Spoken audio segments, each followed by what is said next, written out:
Mula sa Himpapawid, kita ang magarbong fireworks display ng Christmas tree at lantern lighting ceremony sa Malabon. Bayanihan ang tema nila ngayong taon kung saan tampok din ang tinaguriang King of Filipino Christmas Carols na si Jose Marichan.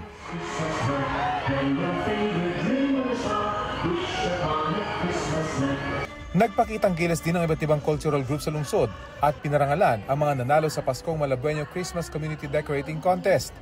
Kaya ang mga nanood tuwang-tuwa sa maagang pa-Christmas party ng lungsod.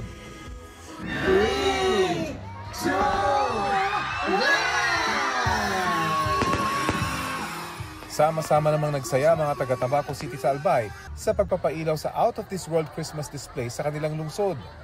Cosmic Christmas ang tema ng kanilang decoration, tampok ang iba't ibang planeta at mga constellation. Sa ilalim niya ng isang malaking Belen. Meron ding Santa Claus na namigay pa ng mga candy. Marami naman ang nagsaselfie sa mga palamuting rocket, astronaut, UFO at light tunnel. Very, very Instagrammable po. Ganda ng fireworks, same as decoration.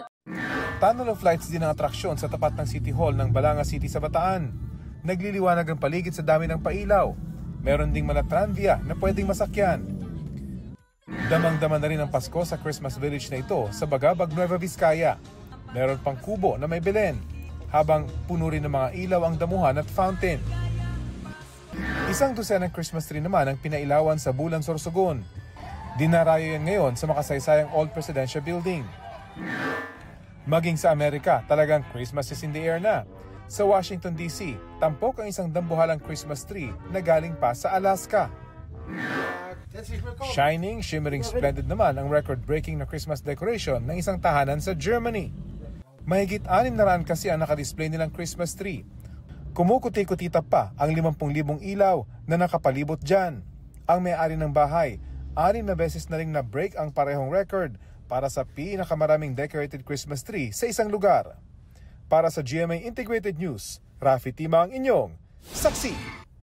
Mga kapuso, maging una sa saksi. Mag-subscribe sa GMA Integrated News sa YouTube para sa iba't ibang balita.